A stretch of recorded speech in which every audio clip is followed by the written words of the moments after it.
Welcome to ACC TLED Updates, our monthly webcast which showcases offices and programs in the Teaching and Learning Excellence Division, or TLED as we like to call it. I'm your host for today. My name is Dr. Rachel Barrera, and I'm an instructional designer in TLED at the Riverside campus.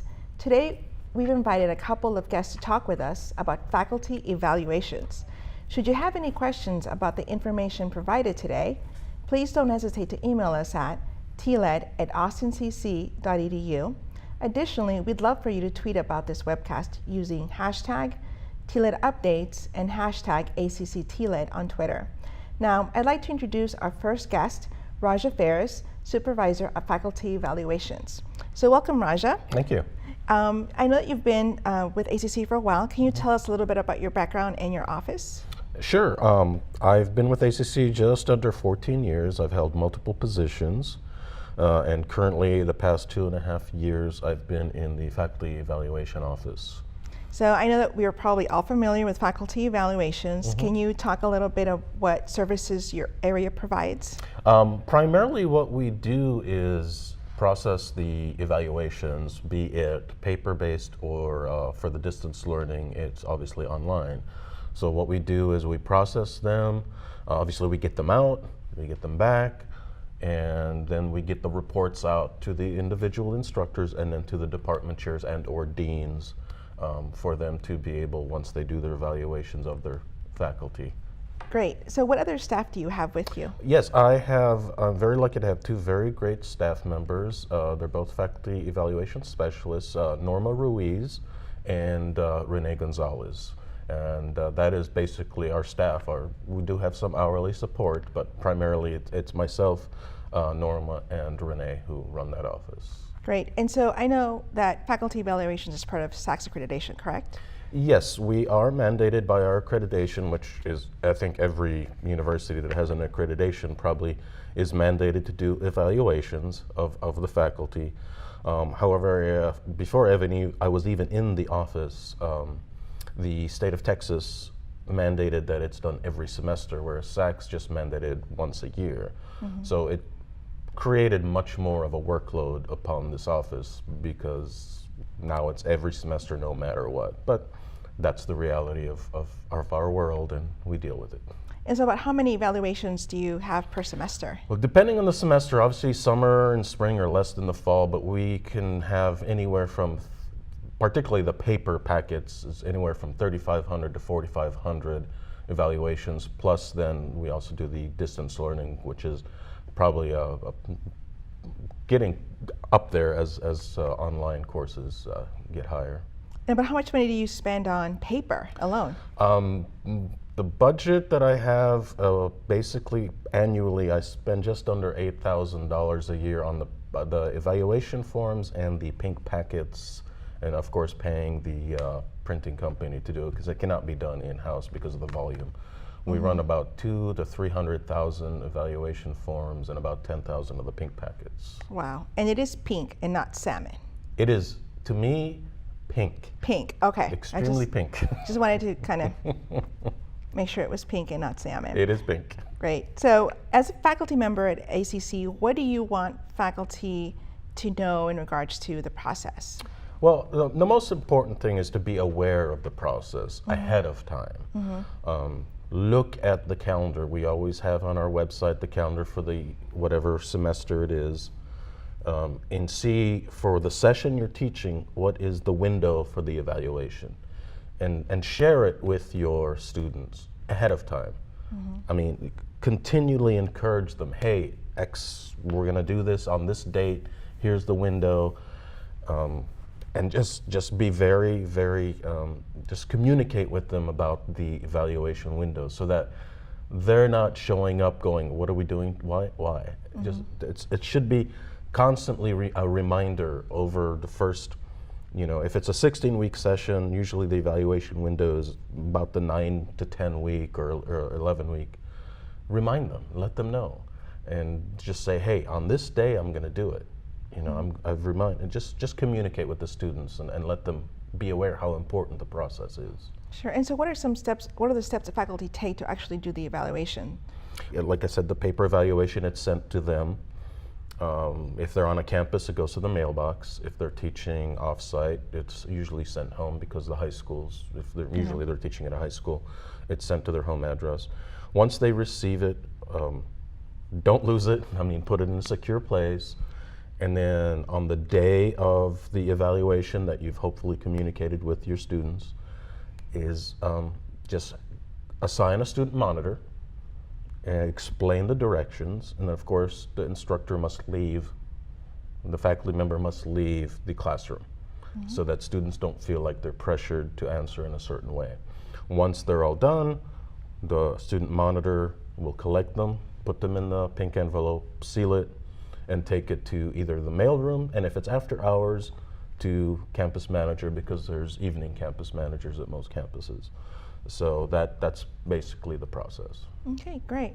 And what about online or distance learning instructors? The process is pretty much the same, other than there's no paper. Okay. So it's still pay attention to the window, engage your students, let them know the time frame, here's the window. You're going to get an email, and once the most important thing we always say is check your ACC email, because it does not go to personal email, it goes to ACC email. And basically just let them know and engage them and let them know this is important, not only for them, but also for future students. You know, it helps faculty see, okay, I need to improve this, or I need to do this, or I need to do that. So that's why it's important. Okay, great, but it only goes to their ACC official email? It only goes to the official ACC email, yes. Okay, great, awesome, thank you. And it sounds like there's a lot of pieces to this process. What if an instructor doesn't receive their packet or that email? Hopefully they've paid attention to the window, and if it's within that window and they haven't received the packet, call our office immediately. We will check with the mailroom, because sometimes the faculty member, you know, it may have gone to a wrong campus because our information may have been wrong, or they just didn't get it, and let us know immediately so we can send out a new packet, because we do want the students to have a chance to evaluate. All right. And what about results? What if an instructor doesn't get their results? Once again, if they're expecting it, call our office. And how do those get delivered? Those are emailed. Okay. Once again, check your ACC email. And what are these results and process confidential? Absolutely. Our office deals, obviously the students, it's an anonymous evaluation. So, and we get emails from students saying, oh, I'm doing this, is it anonymous? Yes, absolutely. And then for faculty, it's not shared with anybody but themselves and their department chairs. And we control that as best as we can internally. Okay. And then what if after you miss the email, you miss the packet, what happens if you forget to evaluate? That can happen, and all we do is we do what's called a no response report, and that's sent to the department chairs, and then it's up to the departments at that point to, why was this not done, et cetera. And sometimes it's just as simple as they got misplaced, they got lost, but we don't know. It's not something we can control. Yeah, well, you've given us a lot of information about the faculty evaluation process. Is there any other tips that you want to give to faculty?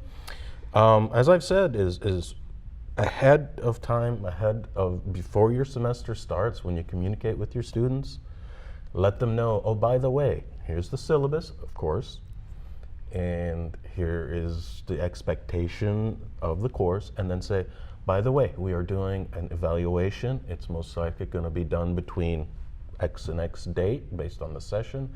I want you to be aware of this, and please take it seriously. It is a very important tool for us. Great. Well, thank you for sharing all of this information. And next, we're going to invite our Dean of Design, Manufacturing, Construction, and Applied Tech out to give us more insight to a faculty member's perspective of this whole faculty evaluation process. Brandon Watley, welcome to TLED Updates. Hello, thank you for having me. Wonderful. So it's great having you here today because you're the Dean of the MCAT, but you've also been a faculty member and a department chair, and you've just had a long career here at ACC. Can you tell us a little bit about your background? Sure. I joined ACC in 2009, coming from a smaller community college organization in New Mexico. I was hired as a department chair and a faculty member, and during that time I had an opportunity to work with a very, very well-run team and enjoyed the opportunities that lied with that. And I had an opportunity to become the dean for the design, manufacturing, construction, and applied tech area. I served as an interim dean for 2 years under the applied tech arena, and I've thoroughly enjoyed it to this point. I love working for ACC. Wonderful. So thinking back on your years as faculty member, can you discuss a little bit about the evaluation process and the impact it had on your teaching? Sure. You know, as a new faculty member to ACC, I remember, really looking forward to the responses from the evaluation process. I always like to get the feedback from students, hear their perspective, look for opportunities for my class to improve. I taught in the welding technology area, so it's heavy lab based, as well as some lecture component. But your students that you have in classes like that come with all different types of learning styles, and so you have to really hone in to those different learning styles and the different personalities that come with our individuals. And I surely enjoyed getting the feedback and looking for areas to improve. Wonderful. So moving from faculty to department chair, how did that change the process for you, and how did you develop an attitude towards improvement with your instructors? That's a great question. So, we always look at the evaluations, the results, and we go through, and I always looked at looking for positives and then looking for opportunities as well. With your faculty, when you're sitting down with them, the evaluation process is a good conversation piece. When you're sitting down to talk about their performance over a year, you have prompts in there that are good, comments to start off with that are complimentary, and that always opens the conversation. You can say things, and you can open the opportunity to find out what they're most proud of during that year, as it relates to their evaluations, and what the general feedback of their student body was.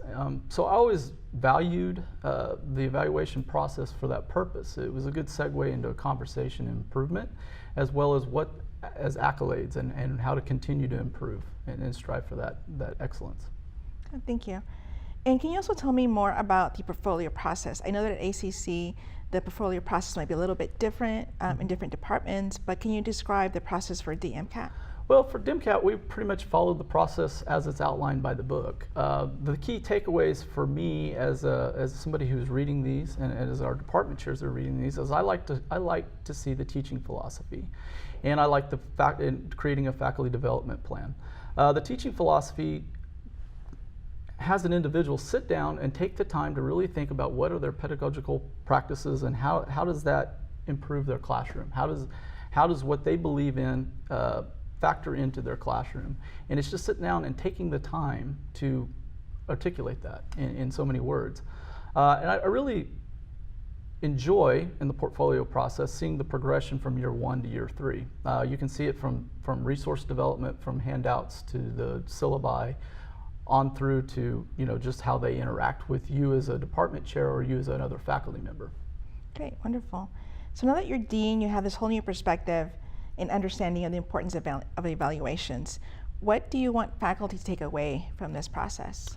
The biggest thing that I would say, we as faculty members oftentimes see a negative comment on an evaluation, and we look at it as a negative, and we go to immediate response to defending it in some form, some fashion.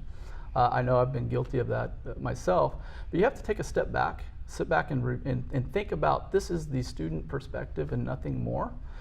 So there's a why behind why that student believes what that student believes. So I think it's important for a faculty member to remember that it's a student's perspective, and it's their why. It's their how it came to be in that class for whatever event or piece of the class that they may or may not agreed with. And so you need to sit there and reflect on why they may be thinking that. And then you look for patterns. Is that just a one-off, or are there consistencies within other statements? And I always tend to go directly to the statements because I think they're very telling. Oftentimes you'll see statements that are great teacher, great job, best class, and those are good, but oftentimes you'll also see in my position, I get to see a lot of different evaluations. So you can also see a different classroom where an instructor may be a little bit more engaged, maybe motivating that class, pushing them to excel, pushing their limits a little bit more. You'll see it in the written comments, and it'll be redundant. You'll see it over and over again in each class. So I would say it's not always what's said, it's often what is not said. So if you're getting comments that, oh, great class, and that's about all that's being said, you may have some opportunities there to really excite your students and get them passionate about what they're learning. So I would think I would look at it from that perspective. Great, wonderful. Well, thank you so much for joining us today, Brandon. Thank you for having me. Appreciate it. Wonderful. So now we're going to give you a behind-the-scenes sneak peek of what happens once you send in those pesky pink packets. The faculty evaluation staff graciously welcomed us into their office. Take a look.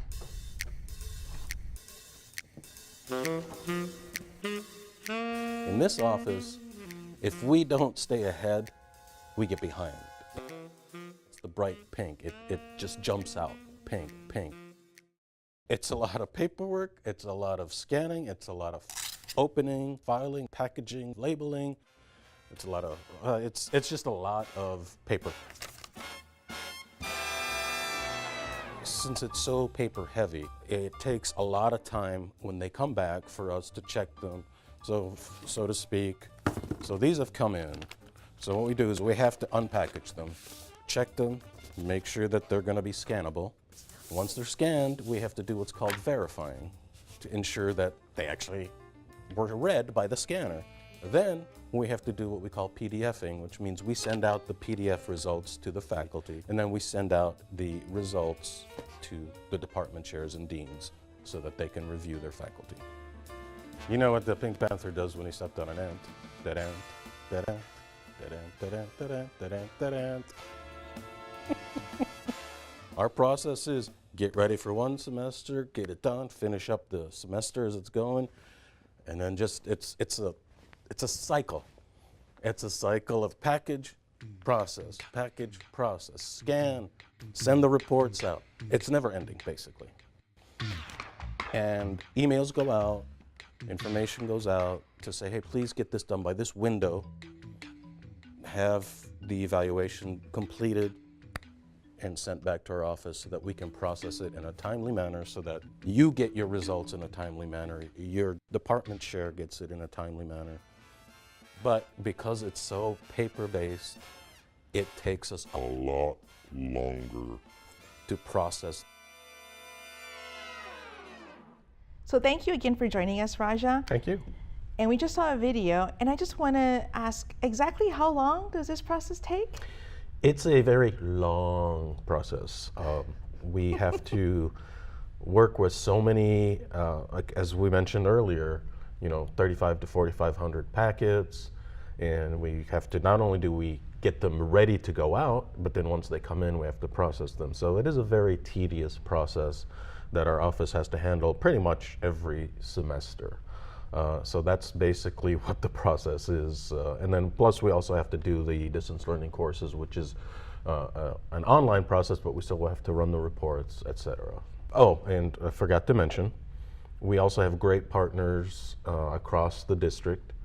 It's a great shout out to the mailroom staff because we send them all the packets, they have the log, they know what's been picked up, what hasn't. Instructor says I didn't receive mine, we call them. So they're an extreme help to us. Curriculum development staff letting us know schedule changes, which helps us plan to know if such and such a faculty member is not teaching this class, so we know who to send it to. And of course the department chairs, deans, and the administrative assistants within those departments, because we rely on them to let us know, oh, by the way, these changes have occurred, so that we know what to send out, what not to send out. This can be taken off our list, or this need to be added because this instructor had to leave for some reason, so on and so forth. It sounds like you have a lot of members helping. Absolutely, it's as I like to say, we are maybe a small part of TLED, but we interact with multiple areas because it's what we do. Great. So can you describe the governing body that guides and consults on this area? Yes, we are part of the shared governance at ACC. There is a committee that is currently chaired by Dr. Susan Thomason. It's the Faculty Development and Evaluation Committee, and any decisions made there are then obviously go up to the next shared governance committee. Dr. Thomason has put together a task force, faculty evaluation task force, for us to look more deeply at our processes, at our manual, and ensure that the procedures and everything are very concise and no confusion is there because of changes in ACC structure, wording, as there are certain departments may change names. We just, it's a very detailed thing. So that's what the task force is doing. It'll be starting to meet in January. And from there, hopefully we will be done. I believe that the wishful thinkings were done on April 15th, and I don't think that we're going to go beyond that because we will be working hard to ensure that everything is done. Great. So thank you for joining us. And I was just wondering is there one final takeaway that you'd like to share? Well, I want to look back at what Brandon mentioned earlier, is that this is an opportunity for faculty to reflect upon their not only their teaching methods, their processes, their classroom interactions, and it's really a way to become a better instructor because, especially if you've been here over time, students change. You may have a class made up of primarily younger students. You may have a mix, and that feedback really helps a faculty member to go, okay, this is very helpful, and then meeting with their department chairs or deans to kind of figure out how that can make them better, because then our students will be more successful, persist, and then move on to their goals, which is why we're here. Great, perfect. Well, thank you to you and Brandon Watley. I've certainly learned a lot today, and hopefully all of you have also learned a lot today in regards to faculty evaluations and the faculty perspective as well. We'll see you next time. That's our webcast.